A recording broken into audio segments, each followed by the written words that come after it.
नमस्कार दोस्तों, हमारे YouTube चैनल में आपका स्वागत है। इस वीडियो में हम बात करेंगे 18 ऐसे शेयरों के बारे में जो कल बाजार के फोकस में रह सकते हैं। इनमें खबरें देखने को मिली है, लेट नाइट खबरें आई हैं। कौन कौन से शेयर हैं, उनमें क्या खबरें हैं, इन सारी चीज़ों पे चर्चा शुरू करने से पहले मैं कहना चाहूँगा कि अगर आपने हमारे चैनल को सब्सक्राइब नहीं किया है तो कृपया सब्सक्राइब कर लें और बेल आइकन भी दबा लें। तो पहले नंबर पे बात करेंगे NBCC लिमिटेड के बारे में। कंपनी ने अपने क्वार्टरली नतीजे जारी किए हैं। नेट प्रॉफिट कंपनी का 38.5% ईयर ऑन ईयर बढ़ा है। 107 करोड़ रुपये कंपनी ने प्रॉफिट इस बार क्वार्टर में बनाया है। रेवेन्यू भी इसका 11.25% बढ़ा है। 2144 करोड़ रुपये कंपनी ने रेवेन्यू बनाया है। एबिडा की बात करें तो ये भी 60% के आसपास ईयर ऑन ईयर बढ़ा है। 91 करोड़ रुपये कंपनी ने एबिडा इस बार दिखाया है। मार्जिन इसकी 3% से बढ़कर 4.3% पर आई है। प्रोजेक्ट मैनेजमेंट रेवेन्यू की बात करें तो ये भी इंक्रीज हुआ है। 1396 करोड़ रुपये से बढ़कर इस बार 1493 करोड़ रुपये रहा है। EPC रेवेन्यू की बात करें तो ये भी बढ़ा है। 61 करोड़ रुपये से बढ़कर करीब 85 करोड़ रुपये आया है। SJVN में दो खबरें हैं। कंपनी ने एक तो अपना रिजल्ट जारी किया है। नेट प्रॉफिट 31.5% बढ़ा है। 357 करोड़ रुपये का इस बार कंपनी का प्रॉफिट रहा है। इसका रेवेन्यू भी 29% बढ़ा है, 870 करोड़ रुपये रहा है। एबिडा की बात करें तो ये भी 33% बढ़ा है। 667 करोड़ रुपये कंपनी ने एबिडा दर्ज किया है। एबिडा मार्जिन की बात करें तो ये 76.7% आया है, जो पिछले साल 74.5% रहा था। इसके साथ ही बोर्ड को अप्रूवल मिला है, प्रिंसिपल अप्रूवल मिल गया है। इसको क्या करने के मिला है? SJVN ग्रीन एनर्जी जो है उसके स्टॉक डाइल्यूट करने के लिए। इसके अलावा एक अप्रूवल और मिला है, ये नैथपा जाकरी हाइड्रो पावर स्टेशन है, उसका जो है मोनेटाइजेशन करने के लिए मिला है। किसके जरिए? Securitization of partial future revenue और रिटर्न पर जो है इसकी इक्विटी के मोनेटाइजेशन देखने को मिलेगा। MTAR टेक्नोलॉजी लिमिटेड के बारे में बात करते हैं तो इस बार कंपनी का नेट प्रॉफिट डाउन हुआ है, 78% डाउन हुआ है। 4.5 करोड़ रुपए के आसपास कंपनी ने प्रॉफिट बनाया है। रेवेन्यू भी 16% के आसपास डाउन हुआ है। 128 करोड़ रुपए कंपनी ने इस बार रेवेन्यू बनाया है। एबिडा भी करीब 52% डाउन हुआ है, 16 करोड़ रुपये रहा है। और एबिडा मार्जिन भी कंपनी का 13% के आसपास इस बार देखने को मिला है, जो पिछले साल 22% के आसपास रहा था। कंपनी का कहना है कि जो Q2 है उसमें बेहतरीन रेवेन्यू देखने को मिल सकता है, बढ़ा हुआ रेवेन्यू देखने को मिल सकता है। इसके अलावा कंपनी ने ये भी कहा है कि क्योंकि रिसेंटली हाल ही में कंपनी को एक ऑर्डर मिला है, 140 करोड़ रुपए का ऑर्डर मिला है क्लीन एनर्जी सेगमेंट के लिए, ये ऑर्डर मिला है। तो इससे कंपनी को उम्मीद है कि Q2 में कंपनी का जो है रिजल्ट बेहतर देखने को मिल सकता है। वेदांता के बारे में बात करते हैं तो कंपनी के बोर्ड की मीटिंग हुई है, जिसमें 11 करोड़ शेयर हिंदुस्तान जिंक में बेचने के लिए मंजूरी मिल गई है। इसके लिए अप्रूवल मिल गया है। तो ये जो 11 करोड़ शेयर हिंदुस्तान जिंक में बेचे जाएंगे, ये ऑफर फॉर सेल यानी OFS के ज़रिए बेचे जाएंगे। हालांकि अभी ये नहीं बताया गया है कि इसकी डेट कब होगी और इसकी प्राइस क्या होगी, लेकिन जो शेयर की बिकवाली होगी वो अब कह सकते हैं कि 2.6% शेयर हिंदुस्तान जिंक में वेदांता बेचेगा। HEG लिमिटेड के बारे में बात करें तो कंपनी ने रिजल्ट जारी किया है। नेट प्रॉफिट कंपनी का 83% डाउन हुआ है। 23 करोड़ रुपये कंपनी ने नेट प्रॉफिट दर्ज किया है। रेवेन्यू 15% के आसपास डाउन हुआ है। 571 करोड़ रुपये कंपनी ने रेवेन्यू दर्ज किया है। एबिडा भी कंपनी का 74% डाउन हुआ है। 38 करोड़ रुपये कंपनी ने इस बार एबिडा दर्ज किया है। मार्जिन की बात करें तो मार्जिन लेवल पे भी काफ़ी कमजोरी देखने को मिल रही है। 22.5% से घटकर इस बार 6.5% के आसपास मार्जिन रही है। इसके साथ ही कंपनी के बोर्ड ऑफ डायरेक्टर ने स्टॉक स्प्लिट के लिए मंजूरी दे दी है। तो जो शेयर है 10 रुपये के फेस वैल्यू वाला शेयर 2 रुपये के फेस वैल्यू पर स्प्लिट होगा, यानी एक के बदले 5 शेयर हो जाएंगे। तो इस वजह से ये शेयर कल फोकस में रह सकता है। रतन मनी मेटल्स लिमिटेड के बारे में बात करें तो कंपनी ने रिजल्ट जारी किया है। नेट प्रॉफिट कंपनी का 21.5% डाउन हुआ है। 105 करोड़ रुपये कंपनी ने प्रॉफिट दिखाया है।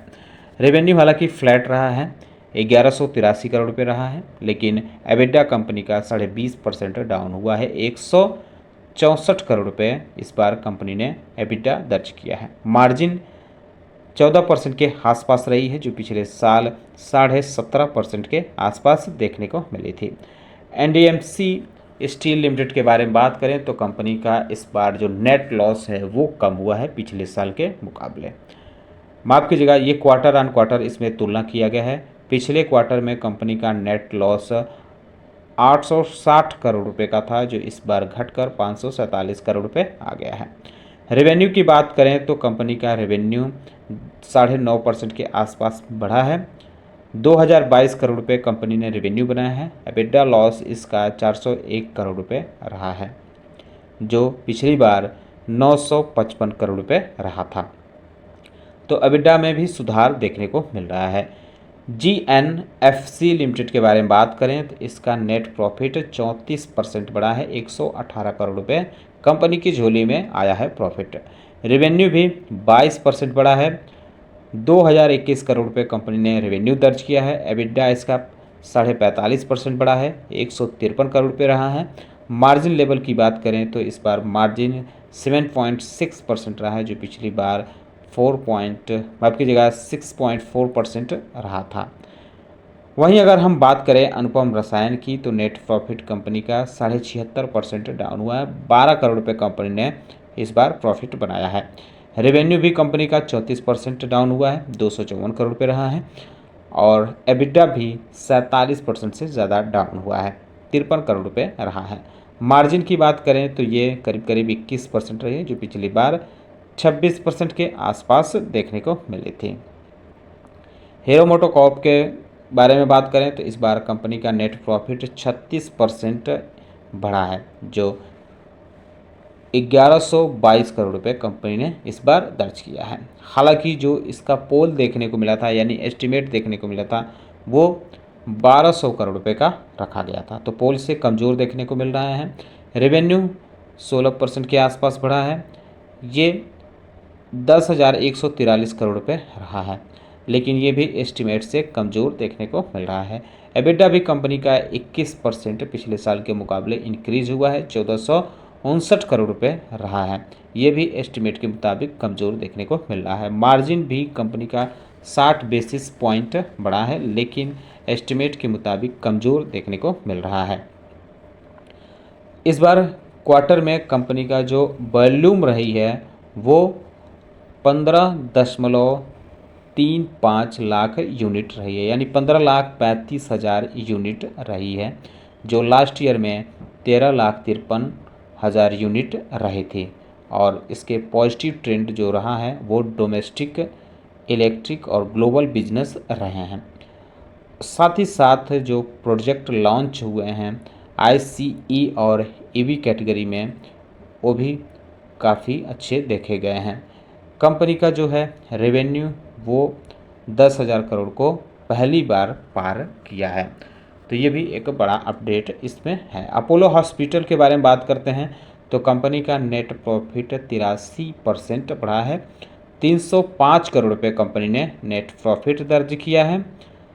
हालांकि ये मार्जिन से जो एस्टिमेट है उससे बेहतर देखने को मिला है, क्योंकि इसका एस्टिमेट लगाया गया था कि 274 करोड़ रुपये के आसपास कंपनी का नेट प्रॉफिट रह सकता है।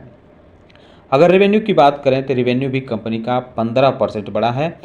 5,085 करोड़ रुपए कंपनी ने इस बार रेवेन्यू दर्ज किया है, लेकिन ये एस्टिमेट के आसपास देखने को मिल रहा है। एबिडा 32.5% बढ़ा है। 675 करोड़ रुपए कंपनी ने एबिडा दर्ज किया है, ये भी एस्टिमेट के आसपास देखने को मिल रहा है।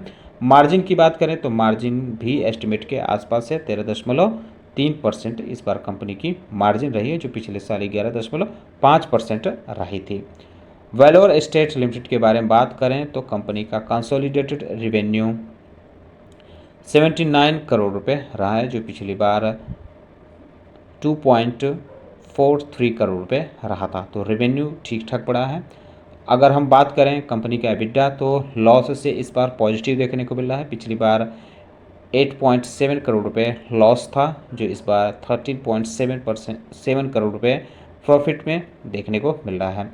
एबिटा मार्जिन की बात करें तो ये 17.2% रहा है और नेट लॉस 13.2 करोड़ रुपए रहा है, जो पिछली बार 25.9 करोड़ रुपए देखने को मिला था। तो नेट लॉस भी इसका इस बार कम हुआ है। जीएमआर एयरपोर्ट के बारे में बात करें तो कंपनी का कंसोलिडेटेड रिजल्ट है। रेवेन्यू कंपनी का 19% बढ़ा है, 2402 करोड़ रुपए कंपनी ने इस बार रेवेन्यू बनाया है।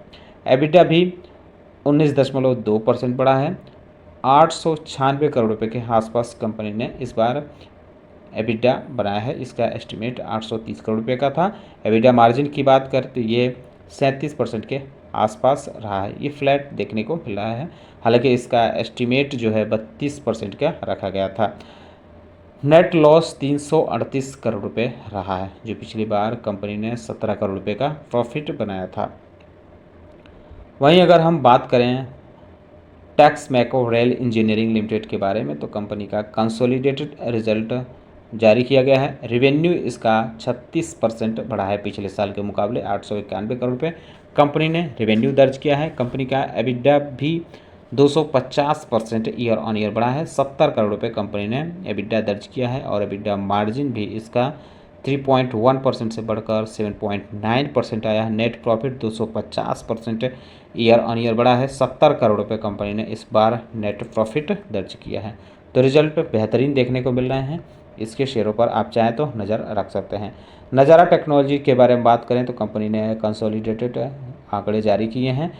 कंसोलिडेटेड रेवेन्यू कंपनी का 6% डाउन हुआ है, 250 करोड़ रुपये कंपनी ने रेवेन्यू दर्ज किया, जो पिछले साल 266 करोड़ रुपये रहा था। इस बार 250 करोड़ रुपये कंपनी का कंसोलिडेटेड रेवेन्यू रहा है, हालांकि इसका एस्टिमेट 267 करोड़ रुपये का रखा गया था। एबिट की बात करें तो ये करीब करीब 10 करोड़ रुपये रहा है, जो पिछली बार इसका एबिट लॉस था करीब 18 करोड़ रुपये था। मार्जिन की बात करें तो 4% के आसपास देखने को मिली है, जबकि इसका एस्टिमेट 7% के आसपास रखी गई थी और नेट प्रॉफिट इस बार 23 करोड़ रुपये रहा है, जो पिछली बार मामूली रहा था, 18 लाख के आसपास कंपनी का नेट प्रॉफिट रहा था। महिंद्रा एंड महिंद्रा के बारे में बात करें तो कंपनी ने अपने रिपोर्ट की है प्रोडक्शन के, जो 1.2% डाउन हुआ है।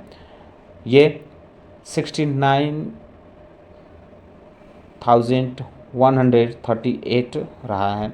टोटल सेल जो रही है वो 2% बढ़ी है, 64,929 रहा है और टोटल एक्सपोर्ट की बात करें तो ये भी 40% डाउन हुआ है, 1,515 ये रहा है। बॉम्बे डाइंग लिमिटेड पे बारे में बात करें तो कंपनी ने अपने बोरीवली लैंड पार्सल जो मुंबई में है उसको अब बेचने की प्रक्रिया पूरी कर ली है। ये जो है सुमितोमो रियल्टी को बेची गई है, 538 करोड़ रुपए में ये बेची गई है। IRCTC के बारे में बात करें तो कंपनी का रेवेन्यू करीब 12% बढ़ा है, 1120 करोड़ रुपए कंपनी ने रेवेन्यू दर्ज किया है, जो पिछली बार 232 करोड़ रुपए रहा था। एबिटा भी कंपनी का 9% बढ़ा है, 375 करोड़ रुपए कंपनी ने एबिटा दर्ज किया है। एबिटा मार्जिन की बात करें तो कंपनी का एबिटा मार्जिन जो है वो 33.5% रहा है, जो पिछली बार 34.2% रहा था। नेट प्रॉफिट की बात करें तो 32 से 32.5% से ज़्यादा कंपनी का नेट प्रॉफिट बढ़ा है, 308 करोड़ रुपये कंपनी ने नेट प्रॉफिट दर्ज किया है। ये कुछ शेयर थे जिनमें खबरें थीं। उम्मीद करता हूं कि आपको हमारा वीडियो पसंद आया होगा। कैसा लगा बताना न भूलें, साथ ही साथ हमारे चैनल को सब्सक्राइब कर लें, बेल आइकन दबा लें। वीडियो देखने के लिए बहुत बहुत धन्यवाद।